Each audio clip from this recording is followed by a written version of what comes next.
Continuando con la serie de videotutoriales acerca del manejo del software Melchor, el día de hoy vamos a hacer un ejercicio completo donde vamos a ingresar todos los datos en un unifilar de las cargas, los breakers, el transformador y las fuentes, y posteriormente a mirar todo el tema de las curvas electromagnéticas para realizar un análisis del tema. Vamos entonces a arrancar con un ejercicio de cero. Aquí pues me voy a salir. Simplemente entonces, una vez vamos a arrancar con un ejercicio de cero, vamos a ir acá donde dice File, New Project, y de esta forma entonces el software Melchor nos ingresa a esta pantalla para que procedamos. Aquí en la parte de arriba les dejo un link para que vean cómo es de fácil de instalar el software Melchor de una manera completamente gratuita. Vamos entonces a comenzar. Lo primero que debemos de colocar son los elementos que se encuentran acá en la parte superior izquierda. En este caso tenemos la fuente. Si queremos ver un poco más grande, simplemente acá le decimos un zoom mayor, por ejemplo el 150%. Si deseo puedo trasladar el elemento a otro sitio. Aquí me ubico debajo de la fuente y simplemente vengo y coloco, por ejemplo, otro elemento que puede ser, digamos, un transformador. Aguas abajo del transformador va a ir un interruptor principal. Llega a un barraje. Este barraje inclusive yo lo puedo ampliar un poco más. Aquí por ejemplo vamos a colocar un interruptor que vaya a una protección con térmico y contactor para alimentar por ejemplo un motor. Aquí me voy a parar en otro sitio, cojo un interruptor, digamos que voy a colocar directamente una carga. Aquí voy a proceder entonces a colocar también un interruptor, que lo vemos acá. Vamos a colocar una distancia en cable. Vamos a llegar directamente a una carga. Entonces vamos a trabajar sobre este ejercicio puntual. Una vez tengamos este esquema, procedemos con la configuración de cada uno de los elementos. Aquí simplemente le vamos a dar doble clic en el dibujo y vamos a colocar acá los datos que nos está pidiendo. En este momento nos pide el nivel en media tensión, lo vamos a colocar en voltios. Entonces, por ejemplo, podría ser 13.200 voltios. Los MVA de falla ya lo he explicado en un video anterior, pero básicamente esto se calcula con base en la corriente de falla trifásica simétrica que entregue el operador de red y el nivel de tensión respectivo, y esto multiplicado por raíz de 3. Asumamos que ese valor nos dio un valor de 300 MVA. La X sobre R también la entrega el operador de red. Vamos a asumir, por ejemplo, que acá nos dio un valor de 3. Acá vamos a colocar la frecuencia, que en este caso, por ejemplo, en mi país sería 60 Hz. Si el operador de red por alguna razón no les da estos datos, les recomiendo que trabajen con 300 y 3 respectivamente. 300 en la potencia en MVA de falla y X sobre R en un valor de 3. Le damos clic en OK y de esa forma ya hemos configurado el operador de red. Procedemos entonces aquí a darle doble clic al dibujo en el transformador.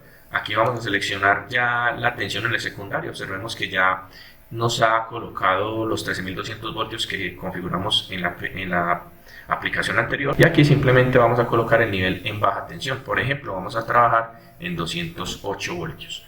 Aquí escogemos el sistema de conexión. Puede ser TNS, que significa tierra y neutro sólidamente aterrizados. Quiere decir esto que en el transformador, en el secundario, la tierra y el neutro es el mismo nodo, van aterrizados y de ahí en adelante van a salir dos cables, uno para tierra y otro para neutro, que nunca más se vuelven a unir en el circuito. Ese es el sistema TNS, que por ejemplo aplica para Colombia y es avalado por el RETIM. Ahora vamos a colocar los kVA del trajo. Vamos a hacer un ejercicio, por ejemplo, con 300 kVA. Y aquí nos pregunta la impedancia. Típicamente para este tipo de transformadores, la impedancia de cortocircuito es del orden del 5 o el 6%. Vamos a colocarla, por ejemplo, en el 5%. Y finalmente le damos clic acá en OK. Luego procedemos a configurar el interruptor. En este caso le damos doble clic y tengamos muy presente que ya el software nos ayuda aquí con un dato muy interesante, que es la corriente en el secundario. Generalmente esta corriente, para calcular la protección, es sobredimensionada en alrededor del 25% y de esa forma buscar un interruptor que quede superior a este nivel. Por ejemplo, en este caso voy a colocar un interruptor de 1000 amperios y aquí le voy a indicar que es de 3 polos. Luego acá obviamente vamos a trabajar con la marca Mitsubishi Electric. Este software es de la marca Mitsubishi. Cada fabricante busca proteger que los proyectos que se realicen sean con esta marca. Por ejemplo, acá en Colombia, el distribuidor oficial de la marca Mitsubishi Electric es Proeléctrico Representaciones, que se encuentra en la ciudad de Medellín. Lo pueden encontrar por internet para preguntar por todos los equipos que ellos comercializan, no solo en interruptores, sino también en variadores de velocidad y PLCs. Muy bien, acá entonces colocamos el tipo de interruptor o digamos la familia. Cuando hablamos por ejemplo de interruptores mini circuit breaker, seleccionaríamos este símbolo MCB, que significa mini circuit breaker. Acá escogemos ya por ejemplo MCCB fijos, que significan molded case circuit breaker, o lo que se conoce como caja moldeada.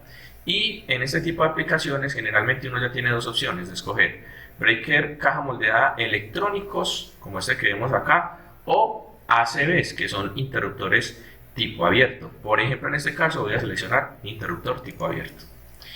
Y ya simplemente le decimos clic en OK. Con eso ya hemos filtrado la familia para que el software, ahora que haga el cálculo, va a ir directamente a esa familia a buscar el interruptor adecuado que cumpla con la corriente nominal que le hemos especificado y con el nivel de cortocircuito que se va a dar en ese nodo. Muy bien, ahora procedemos acá a configurar este interruptor. Vamos a asumir, por ejemplo, que es un interruptor de 100 amperios, también de 3 polos, y le vamos a decir que este interruptor sea un caja moldeada fijo, que es lo típico en este tipo de corrientes para este sistema. Luego acá nos aparecen los datos del motor, del térmico y del contactor. Entonces, para esto simplemente vamos a proceder, por decir algo, a colocar un equipo de 20 HP, un motor de 20 HP. Observen que él inmediatamente calcula todos estos datos que vemos acá: las corrientes, el factor de potencia, si lo queremos modificar se puede hacer, las corrientes de arranque y todo esto. Esto es configurable. Él por defecto coloca estos valores, pero uno, si desea, lo puede configurar. Por ejemplo, acá lo que está indicando es que la corriente de arranque va a durar cuánto tiempo a 6 veces la corriente nominal. Supongamos que eso dura 3 segundos, uno la puede modificar. Y que la corriente indus de arranque sea, por decir algo, 8 veces.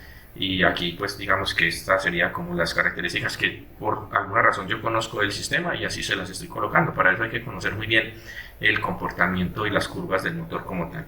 Le damos clic en OK. Aquí observen que el contactor y el breaker están por debajo de la corriente que acabo de seleccionar. Entonces en este caso simplemente la voy a ampliar a un valor similar al que me dio el motor. Entonces, por ejemplo, en el térmico le doy doble clic y aquí en esta pestaña empiezo a desplegarme más o menos hasta un valor que sea adecuado. Por ejemplo, si colocáramos esta referencia, que este 60 aquí es más o menos la corriente que da, si le doy doble clic, observe que me da hasta 67 amperios, entonces serviría. Luego acá en el contactor le damos también doble clic y lo mismo, vamos a buscar un valor que esté por encima de 60. En este caso, por ejemplo, el contactor SN65 y le damos clic en OK. De esta forma entonces ya seleccioné los valores para esto. Aquí en esta carga simplemente vamos entonces a darle doble clic y vamos a indicar la corriente. Supongamos que esto es una carga de 50 amperios. Acá nuevamente seleccionamos en tipo, un caja moldeada, y le damos clic en OK. Y aquí ya simplemente le puedo colocar un nombre a la carga como tal. Aquí por defecto aparece en L1. El factor de potencia, pues sí, en caso de que tenga algo de inductiva o de capacitiva esta carga, se puede modificar de acá. Supongamos que es una carga completamente resistiva, le voy a colocar un factor de potencia de 1. Y ya si tuviera una corriente de arranque como tal, se pudiera configurar, pero en este caso voy a colocarle, por ejemplo, que todo está, digamos, estable, es una carga 100% resistiva.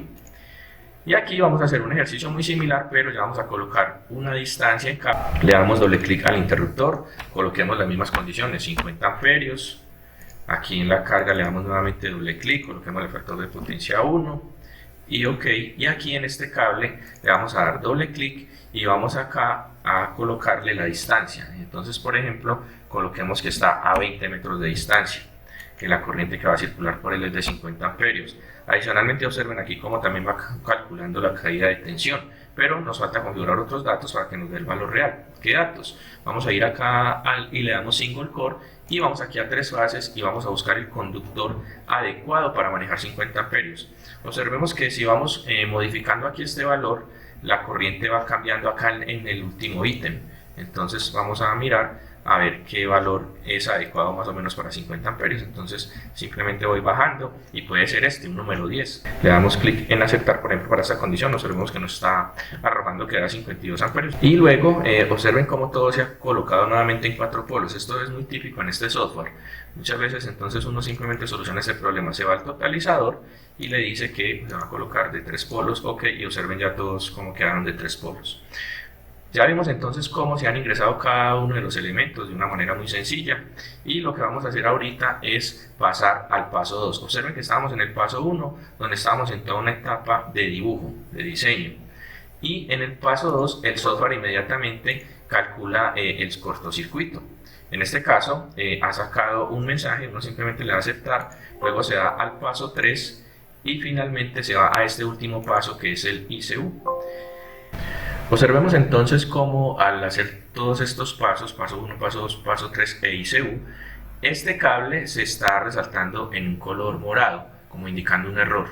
Esto se debe a que el software también calcula algo que tiene que ver con el nivel de cortocircuito, que de acuerdo al tiempo de disparo de esta protección va, digamos, a pasar por este conductor. Para esto entonces podemos ir acá donde dice help, le damos HTML help, vamos a ir acá al índice, o en el contenido, perdón, donde dice Appendix B, y vamos a darle acá donde dice White Protection.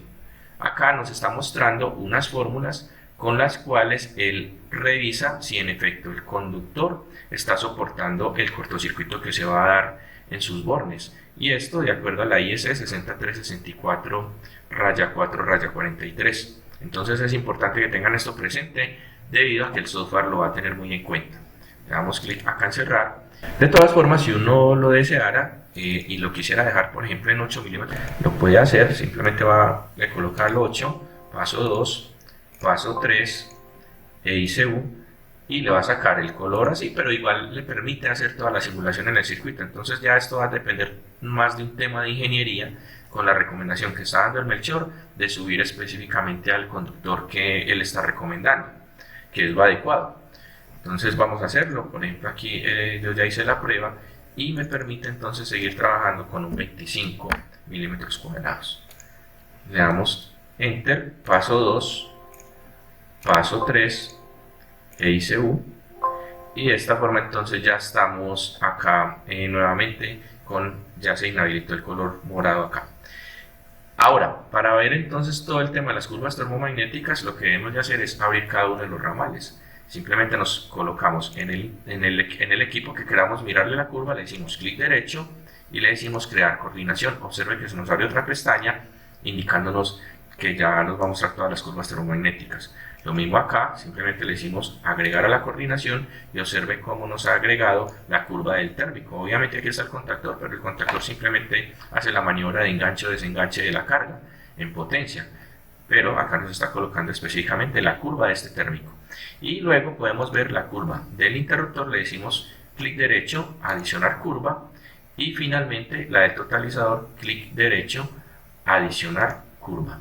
Aquí entonces tenemos todas las curvas termomagnéticas. Si queremos verlas un poco más grande, lo podemos hacer, simplemente le damos clic acá y ya lo que podemos empezar a hacer es a colorearlas. Nos ubicamos encima de ellas y le empezamos a dar colores. Por ejemplo, esta del motor la voy a colocar en rojo, la voy a poner un poco más gruesa y la voy a colocar punteada. Ahí ya dándole clic afuera queda esa curva. Los textos los puedo inclusive llevar a otro lugar. Aquí la del térmico, le vamos a dar clic derecho, ajustes, le vamos a dar, por decir algo, acá donde dice línea sealing, y le vamos a dar un color, digamos, verde. Lo colocamos un poquito más grueso y lo dejamos así. A esta curva le voy a dar acá en ajuste, línea sealing, y le vamos a dar, por ejemplo, este azul. Le vamos a colocar un poquito más gruesa y clic afuera, y de esa forma entonces va tomando color cada curva. Y aquí a esta nuevamente le doy clic derecho, ajuste, me voy a línea sealing y le voy a dar acá, por ejemplo, con un color café. La coloco un poquito más gruesa y de esa forma entonces ya quedan todas las curvas seleccionadas. Si yo quiero mover los textos, lo puedo hacer sin ningún problema y ya los ubico donde requiera. Entonces acá estamos viendo cómo en efecto, con las condiciones que le dimos al motor, está en el límite de tocar al térmico, pero no lo toca, es decir, que va a funcionar adecuadamente el térmico. Si de pronto vemos que está muy en el límite o se está sobrepasando de él, pudiéramos aumentar el térmico, pero eso implicaría también que aumentáramos la magnitud del interruptor para que no haya un traslape de curvas entre ellos cuando el motor arranque, que jala cierta determinada corriente, ¿cierto? Entonces eso es muy importante de manejarlo. Inclusive, por ejemplo, para este caso, por decir algo, yo podría revisar bien la ficha técnica del motor y decir, no, mire, lo que pasa es que cuando la corriente de arranque no es 8 veces, sino que es 6 veces. Y observen entonces ya como la curva bajó. Eso, digamos, podría ser un criterio para poder modificar esto y que no quede tan al límite, o, como les digo, aumentar el térmico y aumentar el interruptor. Y este interruptor abierto, observen que está muy a la derecha de las curvas.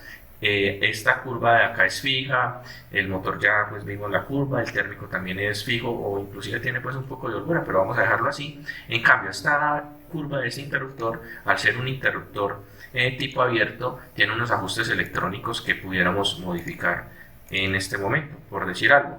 El long time quizás lo podamos modificar a un valor definido, modificar el tiempo. Aquí, por ejemplo, en el tema de cortocircuito, yo podría llegar a acercar bastante la curva de este interruptor al interruptor que hay aguas abajo de él, pero obviamente sin traslaparme, y la instantánea también podría modificarla si quisiera, pero en este caso vamos a dejarlo aquí en adelante. Entonces observen cómo es de fácil el manejo de todas las curvas. Simplemente aquí podemos ir al 100% y ya pudiéramos imprimir estas curvas para entregarlas en un informe como tal. Ya si queremos entregar un informe tal cual como nos lo muestra el software, simplemente nos podemos parar aquí directamente en las curvas y decirle acá en estas hojas, y de esa forma él nos va a entregar todo el informe y las protecciones que nos calculó con diferentes características. Ustedes ya lo podrían ver pues con más detalles.